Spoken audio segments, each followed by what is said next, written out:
ఈనాటి రాగళ్ళు అట్టి గడ్డి కూడా అక్కరకు రాపాయ కదరా. సక్కన్ని రాగళ్ళు సారమంతా సచ్చి సవుడు భూములాయ కదరా. కరువులో రైతు రేగడి మట్టిలో పెరుగు పోసుకొని తిని బతికాడు. కానీ ఇప్పుడు ఆ భూమి స్వచ్ఛమైన పంట కూడా పనికిరాకుండా కల్తీ ఎరువు మందులతో పురుగు మందులతో భూమి అక్కర రాకుండా లాస్ట్కు ఈ వ్యవసాయం అనేది కనుమరుగైపోయే పరిస్థితి ఏర్పడ్డది.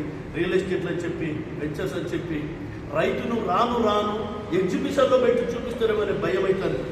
దానికోసం పల్లె చరిత్ర, పల్లె బ్రతుకు విధానం, జీవన విధానం, అప్పటి స్త్రీల పట్ల గౌరవ మర్యాదలు ఇప్పుడు ఇంటి ఆడిబిడ్డ మున్సుంటూ అయిపోతుంది. కానప్పుడు 7 గంటల నాటి ఆడిబిడ్డ ఇంటి జాలాలు బండ మీద తాను చేస్తే 6 నెలలకోసారి ఇంటి ఆడిబిడ్డ వచ్చి తాను చేసి దీవనార్తి పెడితే ఇంటిల్లి పాదికి మేలు కలిగి మన సంసారం రెక్కి సల్లగుండేదంట. అత్త మామలైనా ఆడిబిడ్డలైనా మేలు కలగాలని కాదు మొక్కేదిరా. ఆడిబిడ్డల మురిసిపోయి పల్లెల ఆడిపిల్లల ముఖ్యమైంది. ఎనుకటి వంతెనే మాయే అయ్యేటిలో నా కలిసిపాయే. భర్త తన ఇంటికాడ బంగారం పెట్టినా కూడా తల్లిగారింటి తొక్కే తనకు 10,000. ఆ ఆడబిడ్డ ఇంటి ముగ్గురంతో సమానం. అమ్మగారింటికి పైన మంటే చాలు ఆ ఇంటి బిడ్డలు ఆనందపడేది. దర్వాజలెత్తిన ముగురమెత్తుకున్న ఇంటి ఆడి బిడ్డ చేత పూదిచ్చేది. ఆడిబిడ్డలు విలువకుంటే ఎత్తుకుంటే ఇంటి ముగ్గురం కంట నీరు పెట్టేదిరా. ఇక మాట అనుకొని మాట్లాడకుంటుంటే కుడుకలా పండుగ కలిపిపోయేదిరా. ఆడిపిల్లని ఏడిపిస్తే ఆ ఉసురు ఇంటికే కలిగేది కదరా. ఆడిబిడ్డల విలువ తెలివని మానవ జన్మగంతం లేదు కదరా. ఆడిపిల్ల కడప మీద కూర్చుండి ఉంటే ఆ ఇంటికి అప్పులైతే నీ కాలు ముద్దును మాత్రం.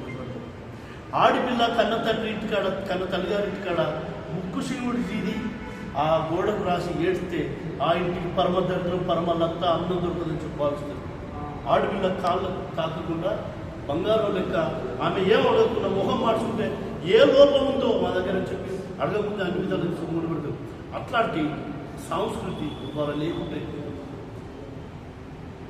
దాని మీద ఈ 100 ఏళ్ల నావులు అని చెప్పి పల్లె చరిత్ర ప్రతి ఒక్కరికి తెలవాలని చెప్పి ఆ పాటను నేను రాసినప్పుడు తమ్ముడు చూపాక శివ, గూడూరు మహేష్ వీళ్ళు నా వెంట ఉండి అన్న మీరు కొత్త గొంతులు బయటికి తీయాలి, కొత్త వాళ్ళు ఎంతోమంది అవకాశాలు రాకుండా అద్భుతమైన గాయకులు చాలామంది ఉన్నారన్న, మీరు ఇంత గొప్ప కావ్యంలో అందరినీ భాగస్వామ్యం చేయాలన్నా అని చెప్పి శివ 243 మందితో పాడించాలన్నా ఈ పాట 8 చరణాలకు ఒక చాప్టర్ చేసి మొత్తం కోరస్ సింగర్స్తో వాయిద్యకాలతో కలిపి 460 మందితో ఈ పాట అద్భుతంగా పాడించి రికార్డ్ చేసి దాన్ని ప్రదర్శన చేయాలన్నా అంటే అంతట్లో నారాజు కూడా సంతోషించి ఈ పాటను 243 మంది కొరియోగ్రాఫర్స్తో దీన్ని కంపోజ్ చేద్దామన్నా.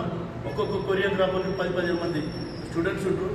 అంత వేల సంఖ్యలో దీన్ని చేద్దామంటే వాళ్ళు చెప్పిన దాన్ని బట్టి ఉమ్మడి వరంగల్ జిల్లా, కరీంనగర్ జిల్లా, మెదక్, మహబూబ్నగర్కి వచ్చిన ఇక్కడ మా ఆడబిడ్డ పుష్పక్క దగ్గరికి, అన్న అమ్మడి వెంకన్న దగ్గరికి వచ్చిన సందీప్ వాళ్ళ చిన్నప్పుడు నల్లగుండే ప్రతిపన్నారు నల్లగుండనే ఉంటుంది. రాండి మా దగ్గర కూడా చాలామంది గాయకులు ఉన్నారు, మేము అందిస్తాం మీ పాటకు అని చెప్పి వాళ్ళు నాకు అద్భుతంగా నా పాటను దీవించి ముందుకు తీసుకుపోయే ఈ కార్యక్రమంలో ఇక్కడ కళామందిరం నగరకల్లు మూసి రోడ్లో కళామందిరం